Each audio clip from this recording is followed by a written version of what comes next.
Video చూసే ముందు మిగతా 12 పార్ట్స్ చూసి అప్పుడు ఈ వీడియో చూడండి. మీకు ఈ కథ పూర్తిగా అర్థమవుతుంది. సుహాన్ యొక్క రెండవ రూపం. ఈ విశాల ప్రపంచంలో ఇరికించి కట్టిన ఒక అపార్ట్మెంట్, అందులో ఇంకా ఇరుకైన ఓ గది. అలాంటి ఓ గదిలో అన్ని వస్తువులు ఎలా పడితే అలా, ఎక్కడ పడితే అక్కడ చెల్లా చెదురుగా పడేసున్నాయి.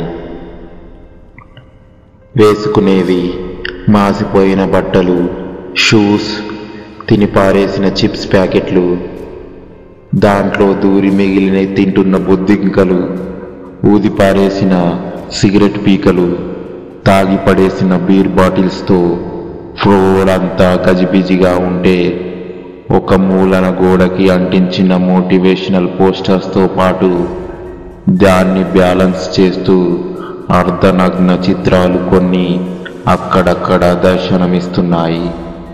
ఇంకో మూలన టేబుల్, దానిపైన అమర్చిన ల్యాప్టాప్, చుట్టూ పడేసిన స్టేషనరీలతో ఇల్లంతా చిందరవందరగా గందరగోళంగా ఉంటే, వీటన్నింటి మధ్యలో సింగిల్ కాట్ మీద డబుల్ కాట్ బెడ్షీట్ సగం కప్పుకొని అర్ధవృత్తాకారంలో ప్రశాంతంగా సోయి లేకుండా పడుకున్నాడు సుహాన్.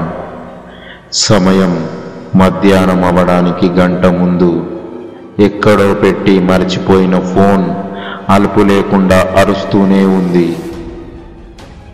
సోయి లేకుండా పడుకున్న సుహాన్ చిరాకు పడుతూ పైకి లేచి అరుస్తున్న ఫోన్ కోసం కళ్ళు తెరిచి ఇల్లంతా కలియచేశాడు. మంచం చివరన రెండో కోడు మూలన పడిపోయి ఉన్న ఫోన్ని పాకుతూ వెళ్ళి, ఎవర్రా ఈ టైంలో ఫోన్ చేస్తుంది ఆపకుండా అని తిట్టుకుంటూ చూశాడు. ఆ కాల్ వస్తుంది తనని ప్రేమిస్తున్న మూడో మనిషి, మనకు తెలిసిన మొదటి మనిషి నందిని. ఏంటి ఈ టైంలో అన్నిసార్లు కాల్ చేస్తున్నావు? ఈ టైంలో ఏంటి బే, 11 అవుతుంది. అవునా, ఓకే. ఇంతకీ ఏంటి మ్యాటర్? ఏదైనా ప్రాబ్లమా బేబీ? నిద్రమత్తులో అడిగాడు సహజంగా. మ్యాక్సిమం అలాంటిదే అంది నందిని సున్నితంగా. ఏం జరిగింది? సందేహంగా అడిగాడు సుహా. నువ్వు నన్ను మీట్ అవుతావా నందిని? అవుతాను నందు, ఎందుకవ్వను అన్నాడు నమ్మకంగా సుహాన్. అసలు ఏంటి విషయం? ఏదైనా పర్సనల్ ప్రాబ్లమా? నిజానికి ఇద్దరం కలిసి మాట్లాడాల్సిన విషయం కాబట్టి లెట్స్ మీట్ టుడే అని అన్నది నందిని. సీరియస్ మ్యాటర్ ఏం కాదు కదా? నువ్వు వచ్చాక తెలుస్తుంది అని చెప్పింది. ఆలోచనలో పడ్డాడు సుహాన్. నేను అనుకున్నదంటే కాదు కదా కర్మకాలి. ఓకే సరే, వస్తాను. టైం అండ్ లొకేషన్ షేర్ చేస్తాను, వచ్చేయి. అయితే ఓకే, కలుద్దామన్నాడు సుహాన్. బాయ్ రా నందిని. బాయ్ బంగారం ఆలోచిస్తూ ఫోన్ కట్ చేశాడు సుహాన్. సమయం చీకటి పడడానికి గంటన్నర ముందు. స్కూటీ మీద కూర్చొని సుహాన్ కోసం ఎదురు చూస్తున్న నందిని దూరం నుంచి బైక్ మీద రయ్యమంటూ దూసుకొస్తున్న తన ప్రియుడిని చూసి బండి దిగి నడుచుకుంటూ వస్తూ అతని ముందు ఆగింది. చుట్టూ ఎత్తైన కొండలు, విశాలమైన రోడ్లు, ఎదురుగా భద్రకాళి గుడి, అటుపక్కనే పెద్ద చెరువు, దూరం నుంచి వీస్తున్న చలిగాలి. అలా ఇద్దరు నెమ్మదిగా నడుచుకుంటూ గుడిలోకి వెళ్ళారు. కనిపించగానే గలగల మాట్లాడే నందిని ఈ పూటెందుకో నిశ్శబ్దమైపోయింది. గుడి లోపల పూర్తి చెరువు కనిపించేంత దూరంలో నుండి ఇద్దరు చాలా దగ్గరగా కూర్చున్నారు. కొద్దిసేపు ప్రియుడి భుజం మీద తలవాల్చింది. అతను ఎంతో కొంత ఊరట పొందాలనే తాపత్రయం ఆమెది. సుహాన్లో ఇంకా ఆతృత పెరిగింది. ఆమెలోని ఈ మార్పుకు కారణాన్ని తెలుసుకోవాలనే ఉద్దేశంతో ఇక ఉండబట్టలేక, ఏం జరిగింది, అసలు ఏమైంది, వచ్చినప్పటి నుంచి నీలో నువ్వే ఆ మౌనము తప్ప ఒక్క మాట అయినా వినలేదు నేను నీ నోట నుంచి. ఏమైంది నీకు? కనీసం ఇప్పుడైనా చెప్తావా లేదా? ఇంకా ఇలాగే మూగదేవతలా కూర్చుంటావా అంటూ అసహనంతో ప్రశ్నించాడు సుహాన్. అప్పటి వరకు దిగాలుగా కూర్చున్న నందిని తన ప్రియుడి మొహం చూస్తూ, సుహాన్, ఐయామ్ ప్రెగ్నెంట్. ఎవరో గుడిలోకి గట్టిగా కొట్టారు. దాని నుంచి వచ్చే ధ్వని తరంగాలు లోపలిపోయిన మానసిక ఒత్తిడిని ఒక్కసారిగా కిందకి నెట్టేస్తూ మనసు ప్రశాంతమై సానుకూలత చేకూరుతుంది. ఏంటే, నువ్వు చెప్పేది నిజమా? లోపల ఏర్పడిన చికాకును కనిపించకుండా ఎప్పుడు, ఎలా అంటూ ప్రశ్నలు సంధించాడు. దీనమ్మ, నేను ముందే ఊహించాలనే ఇలాంటిదేదో వినాల్సి వస్తుందని. సరిగ్గా నా పెళ్ళి అయిపోతుందనే టైంలో ఇప్పుడు ఈ పెంట ఎలా కట్టెక్కాలనే ఆలోచన ఓ పక్క చేస్తూ నాకు ఈ విషయం మార్నింగే తెలిసింది. నో నో నో నో, ఇది ఎలా జరిగింది? చాలా ఆందోళనగా నేల వైపు చూస్తూ అటు ఇటు పచార్లు చేస్తున్నాడు. నేను ప్రికాషన్స్ తీసుకున్నా కదా, సో హౌ దిస్ హ్యాపెండ్? కోపాన్ని అణుచుకుంటూ కళ్ళు పెద్దవి చేసి అడిగాడు. తన పక్కకొచ్చి కూర్చుంటూ, how do I know that? అది నాకు ఎలా తెలుస్తుంది? నువ్వు నన్ను అడిగితే. తను కూడా ఊరిమి చూసింది. తిక్కగా మాట్లాడకు. నాకు తెలియదు అంటే అయిపోతుందా? చూసుకోవాలి కదా. పైకి లేచి తనను మాత్రమే వినిపించేలా గట్టిగా మాట్లాడుతున్నాడు. వారి చర్చకు భంగం కలిగిస్తూ మధ్యలో భగవద్గీత ఉపన్యాసాలు వినిపిస్తున్నాయి. చూడు, దీంట్లో నీ తప్పెంతుందో నాది అంతే ఉంది. తను కూడా పైకి లేచి ఏం చేయాలో మాత్రమే ఆలోచించు. అయిపోయిన దాని గురించి వాదన వద్దు, ఓకే అంటూ కటువగా చెప్పింది నందిని. ఆలోచిస్తూ అటు ఇటు తిరుగుతూ సీరియస్గా సుహాన్ నందిని వైపు చూస్తూ దగ్గరికి వచ్చి, సరే అయితే అబార్షన్ చేయిద్దాం.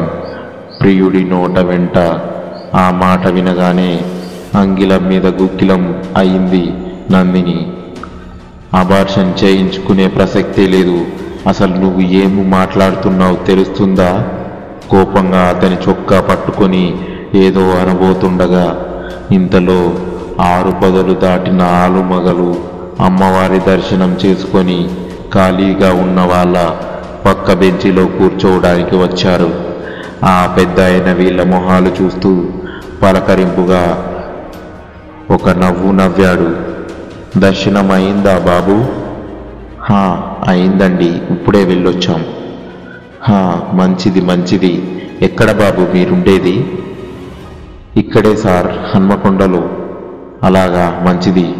చూడడానికి మీరిద్దరూ మేడ్ ఫర్ ఈచ్ అదర్లా ఉన్నారు బాబు, చక్కగా అన్నాడు ఉదాసీనంగా నవ్వుతూ.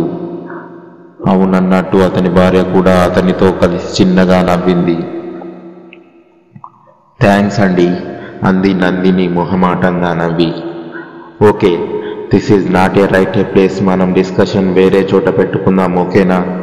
సరే సరే, మేము వెళ్తాము, చీకటి పడుతుంది అన్నాడు సుహాన్. ఓకే బాబు, జాగ్రత్త అంటూ ఉండగానే చెయ్యి ఊపి బాయ్ చెప్తూ ముందుకు కదిలాడు సుహాన్. అతని వెంట నెమ్మదిగా అడుగులు కదిపింది నందిని. వెళ్ళిపోతున్న వాళ్ళిద్దరిని చూస్తూ ఏదో చెప్పుకుంటున్నారు అక్కడ కూర్చుంటున్న ఆలుమగలు. కానీ అతని మెదడులో ఎన్నో ఆలోచనలు సుడులు తిరుగుతున్నాయి. ఏం చెయ్యాలా, దీని నుంచి ఎలా బయటపడాలా అని తీవ్ర సందిగ్ధంలో పడ్డాడు. తెలివిగా ఒక పథకం రచిస్తున్నాడు సుహాన్. ఎర్రగా మండే సూర్యుడు కాస్త చల్లబడి మెల్లగా నారింజ రంగులోకి మారి మబ్బుల చాటుగా ఈ రోజుకిక చాలు అన్నట్టు ఒరిగిపోతున్నాడు. నీటి బాతులు, కొంగలు, పేరు తెలియని వలస పక్షులు వేగంగా ఎగురుతూ త్వరగా గూటికి చేరుకుంటున్నాయి. రూపం లేని రేపటి కోసం. సుహాన్ కోసం వెళ్ళిన నందిని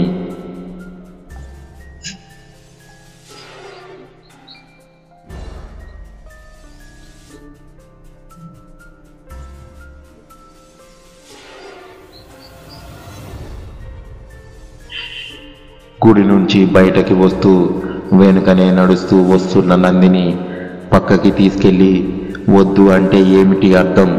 నేను ఇప్పుడున్న పొజిషన్లో ఇది నాకు ఎక్స్ట్రా బర్డెన్ అవసరమా?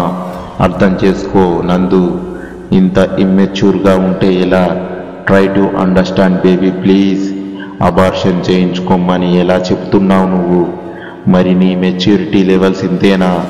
నువ్వు ఏది చెప్తే అదే నేను చెయ్యాలా? I have my own decisions. అయినా తీసే అని అంత ఈజీగా చెప్తున్నావు. How can you do say that? తప్పు చేసినా ఒప్పు చేసినా we have to face it and no more discussions అని. నాకు ఇది మూడోసారి. ప్రతిసారి నువ్వు చెప్పిందే విన్నా, కానీ ఇప్పుడు అలా కాదు, నేను చెప్పేదే విను. కోపంగా మీ పేరెంట్స్తో మాట్లాడుంటూ స్కూటీ ఆన్ చేసి, we are going to married, okay this is final అని నేరుగా అతని కళ్ళలోకి చూసి చెప్తూ అక్కడి నుండి నిష్క్రమించింది.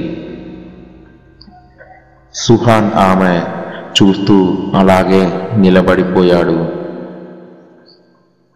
విషయ వాంఛలను గూర్చి సదా మనము చేయువారికి వాని యందు రాగమది అయి అది కామముగా మారి చివరకు క్రోధమగును. క్రోధము వలన అవివేకము కలుగును. దీని వలన జ్ఞాపక శక్తి నశించి దాని ఫలితముగా మనుజుడు బుద్ధిని కోల్పోయి చివరికి అధోగతి చెందును. బైక్ని వేగంగా నడిపిస్తూ అక్కడి నుండి బయలుదేరి హన్మకొండలోని పబ్లిక్ గార్డెన్ ఎదురుగా ఉన్న పాన్ షాప్లో క్లాసిక్ మెంతాల్ సిగరెట్ తీసుకొని చాలా కూల్గా ఆలోచిస్తూ మొబైల్ తీసి కాల్ చేశాడు. చీకటి పడింది. చంద్రుడు మబ్బుల చాటు నుండి రాత్రి కూడా పగళ్ళు కనిపిస్తున్న ఆ పట్టణాన్ని చూస్తున్నాడు. చుట్టూ వీధి దీపాలతో, వచ్చిపోయే వాహనాలతో, శబ్దాలతో పైకి ఆర్భాటంగా కనిపిస్తూ హోరెత్తిపోతుంది. తలుక్కుమని ప్రకాశిస్తున్న నగరం. కాల్ లిఫ్ట్ చేయగానే, హా నందు, నేనే, ఏంటి చెప్పు. కొంచెం కోపం, కొంచెం చిరాకుతో. అదే నువ్వు చెప్పిన దాని గురించి ఆలోచిస్తాను. మా ఇంట్లో వాళ్ళతో మాట్లాడాలి కదా, కొంచెం టైం పడుతుంది. నీకు అప్డేట్ ఇస్తాను, సరేనా? ఐఆమ్ రియల్లీ సో సారీ, నిన్ను హర్ట్ చేసి ఉంటే అని గారాలు పోయాడు. అతని మాటలు విన్న నందిని సంతోషపడుతూ సారీ చెప్పగానే తృప్తిగా ఓ నవ్వు నవ్వింది. సరేలే, ఇది మన మధ్య ఎప్పుడు జరిగే గొడవలే కదా, ఇట్స్ ఓకే అని నేను నిన్ను యాక్సెప్ట్ చేశాను డార్లింగ్ అంది. చిన్నగా ఆనందంతో మనసు నిండిపోయింది. కడుపులో ఆకలి చచ్చిపోయింది. సరే బంగారం, నేను బయట ఉన్న రూమ్కి వెళ్ళాక కాల్ చేశాను. ఓకేనా? బాయ్ నందు, టేక్ కేర్ రా, బాయ్, లవ్ యూ. అమ్మ లేట్ అయింది, డిన్నర్ చేద్దువుగా. రామ్ అమ్మని అన్నాడు రఘురామ్. సరే నాన్న, ఈరోజు నాకు అస్సలు ఆకలిగా లేదు. నువ్వే అమ్మకి ఏదో ఒకటి చెప్పు ప్లీజ్ అంటూ బెడ్ మీద కూర్చొని గారాలు పోయింది కూతురు.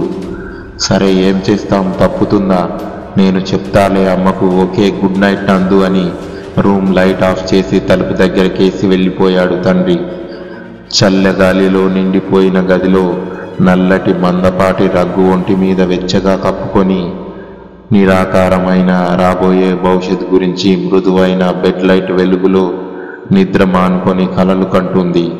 మరోపక్క సంతోషంతో తాగడానికి 2 బీర్లు, తినడానికి 2 బిర్యానీ ప్యాకెట్లు తెచ్చుకొని తన రూమ్కొచ్చి ఫ్రెష్ అయి ల్యాప్టాప్ ఓపెన్ చేసి అందులో how to train your dragon 2 movie చూస్తూ మత్తెక్కేదాకా తాగుతూ కడుపు నిండేదాకా తింటూ ఎంజాయ్ చేస్తున్నాడు. 4 రోజుల తర్వాత సుహాన్ నుంచి ఫోన్ వచ్చింది నందినికి. ఈరోజు నాకు వీక్ ఆఫ్, మనం ఎక్కడికైనా సరదాగా బయటకు పోదాం అని అన్నాడు నందినితో. సరే అంటూ నందిని కలవడానికి వెళ్ళింది. ఇద్దరు చాలా చోట్ల కలిసి తిరిగారు, కలిసి తిన్నారు, కలిసి తాగారు. నీకు ఫ్రూట్ డెసర్ట్ అంటే చాలా ఇష్టం కదా, సో అందుకే నీకోసం ఈ సడన్ సర్ప్రైజ్ అంటూ తనకి ప్రేమగా తినిపించాడు. చాలా ఆనందంగా గడిచింది ఆ రోజంతా. సుహాన్ తన బైక్ మీద నందిని వాళ్ళ వీధి నెంబర్ 7/B దగ్గరికి తీసుకువచ్చాడు క్షేమంగా. సమయం వీధులన్నీ నిశ్శబ్దంగా, మనుషులంతా నిద్రలోకి జారుకున్న వేళ. సరే జాగ్రత్త, ఇంటికి వెళ్ళు బంగారం, ఓకే బాయ్ అంటూ వెళ్ళిపోతున్న సుహాన్ని ఆపి నందిని ఆపి థ్యాంక్ యూ సో మచ్ అంటూ తన కుడి చేయిని చేతిలోకి తీసుకొని ముద్దు పెట్టింది. చాలా రోజుల తర్వాత మళ్ళీ నీలో నా పాత సుహాన్ను చూశాను. నీతో గడిపిన ప్రతి క్షణాన్ని పదిలంగా నాలో దాచుకుంటా అంటూ లోపల ఉప్పి పొంగిపోయిన ఆ ప్రేమ తాలూకు భావోద్వేగం ఆమె కంటి కొనల్లో చెమ్మై చెరిగింది. అలాగే ఆ తన చేపలకి అంచి ఆత్మీయతను మురిసిపోయింది. ఉద్వేగపూరితమైన సుహాన్ ఆమె చెయ్యిని సున్నితంగా పట్టుకొని ముందుకు లాగి ఆమె కళ్ళలోకి సూటిగా చూస్తూ ప్రేమగా, లాలనగా, ఓదార్పుగా, పిచ్చిదానా ఏమైంది నీకు? ఏంటి కొత్తగా కవితలు చెప్తున్నావు? మనం ఎప్పుడు ఇలాగే ఉంటాం. నువ్వు ఇంకొంచెం ఆలోచించకు, హ్యాపీగా ఉండు సరేనా? ఇప్పుడు నువ్వు చాలా పీస్ఫుల్గా ఉండాలి. ఇంకా దగ్గరికి లాక్కొని నీ ప్రేమను బేబీ కోసం కొంచెం దాచుంచు, పుట్టాక కొంచెం కావాలి కదా నవ్వాడు కనుబొమ్మలు ఎగురేస్తూ. నీ ముఖం కొంచెం ఏంటి? నా మొత్తం లవ్ వాడికే తన 2 చేతులు చాచుచూ అంది. ఓకే సరే అయితే వాడికే ఇచ్చుకో, నేను పోతున్నా అన్నాడు అలుగుతూ మొహం మార్చి. బైక్ దిగి వచ్చి రాడ్ మీద కూర్చుండిపోయాడు.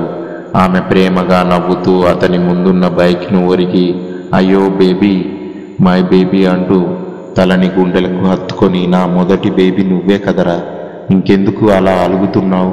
నాకు నీ తర్వాతే ఎవరైనా అని అంటూ ముక్కు పట్టుకొని ఊపింది అటు ఇటు ప్రేమగా, అందంగా నవ్వుతూ. అయ్యో ఓకేనా ముక్కే రాక్షసి, ఇంకా చాలు, చాలా లేట్ అయింది, వెళ్ళు. నందు ఇంకో మాట చెప్పడం మర్చిపోయా, నేను ఈ నైట్ ఊరు వెళ్తున్నా.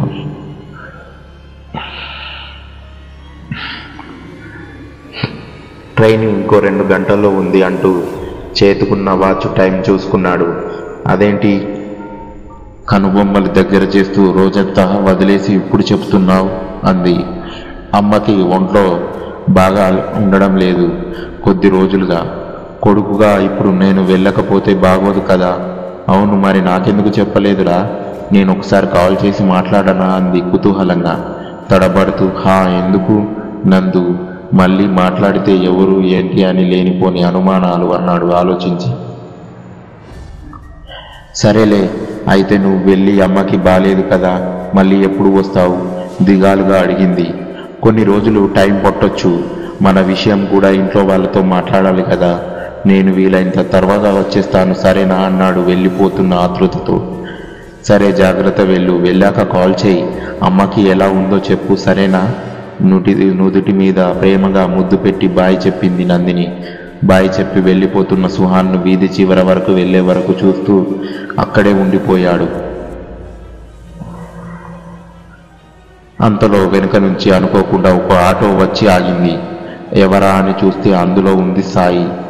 నలుగురితో సరదాగా మంచివాడిలా నటిస్తూ చుట్టూ ఉన్న వాళ్లతో చుట్టరికాలు కలుపుగోలుగా ఉంటూనే పూర్తిగా తన కోసం మాత్రమే ఆలోచించుకునే స్వార్థపరుడు. అవసరానికి కాళ్ళు, అవకాశం వస్తే జుట్టు పట్టుకునే సంకుచిత మనస్తత్వం కలవాడు. ఈ 3 చక్రాల బండి మీద తన బతుకు బండిని ఈడుస్తూ ప్రతిరోజు రాత్రి అప్పు చేసైనా సరే నిప్పు లాంటి సారా తాగే 4-10 వయసు దాటిన ఈ కాముకుడు ఒక మధ్యతరగతి కుటుంబీకుడు ఈ సాయి. అతను అద్దెకుంటున్న ఇల్లు కూడా నందిని ఉండే వెనక వీధిలోనే. అందుకే ముందు నుంచి వీళ్ళిద్దరికీ ముఖ పరిచయం ఉంది. తనని సెల్లే అంటూ పలకరిస్తూ ఉంటాడు అప్పుడప్పుడు. నువ్వేందమ్మా ఈ టైంలో ఇక్కడ ఒకదానివే ఏం చేస్తున్నావు అని అడిగాడు సందేహంగా కిందకి పైకి చూస్తూ. సాయన్న నువ్వేనా? ఏం లేదు, ఫ్రెండు డ్రాప్ చేసిండు, ఇంటిదాకా పోదామని వెళ్తున్నా, ఎట్లున్నావన్నా అని అడిగింది పలకరింపుగా. ఆ ఫ్రెండు అట్లనే అట్లనే అంటూ ఏదో అర్థమైనట్టు నవ్వాడు. ఓ మస్తుంది నాకేంది, సరే గాని ఎక్కువ, మా ఇల్లు కూడా అటే కదా, నిన్ను మీ కాడ పడగొట్టిపోతా అన్నాడు. సరే అన్న అంటూ ఆటో ఎక్కింది నందిని మొహమాటంగా. ఏందన్నా మస్తు మందేసినవుగా నవ్వుతూ అడిగింది. ఆటో అంతా సారావాసనే రావడంతో. ఇక తప్పుతుందా సెల్ల, ఊరంతా తిరుగుంటూ పైసల కోసం కాయ కష్టం చేసేటోళ్ళం, ఇంటికి పోయేదాకా చెరంతా వేసిందంటే బాడీ మొత్తం సెట్ అవుతుంది, అందుకోసమే ఈ తాగుడు. అలా ఆ వీధి వెంట నెమ్మదిగా ముందుకు వెళుతుంది ఆటో. వేగంగా కూతలు వేస్తూ పట్టాలపైన పరిగెడుతున్న రైల్లో సుహాన్ కిటికీ పక్కనే కూర్చొని చేతిలో ఉన్న క్యూబ్తో ఆడుకుంటున్నాడు. అతని రూపమే ప్రతిబింబిస్తున్న మూసి ఉన్న గ్లాస్ కిటికీ వైపు తీక్షణంగా చూస్తూ పెదవులు కదుపుతూ నెమ్మదిగా వంకరగా నవ్వుతున్నాడు. అతని లోపలున్న దురుద్దేశం బయటకు వ్యక్తీకరించేలా. ఆటో ఎక్కిన నందిని ఇంటికి చేరుతుందా? ట్రైన్ ఎక్కిన సుహాన్ ఏమయ్యాడు? సాయి ఇంకా సుహాన్ల మరణానికి కారణం ఏంటి తెలుసుకోవాలంటే నెక్స్ట్ పార్ట్ కోసం చూడండి. Thank you for watching our videos. Please do subscribe. Video నచ్చినట్లయితే లైక్ చేసి మీకేమనిపించిందో కామెంట్ చేయండి.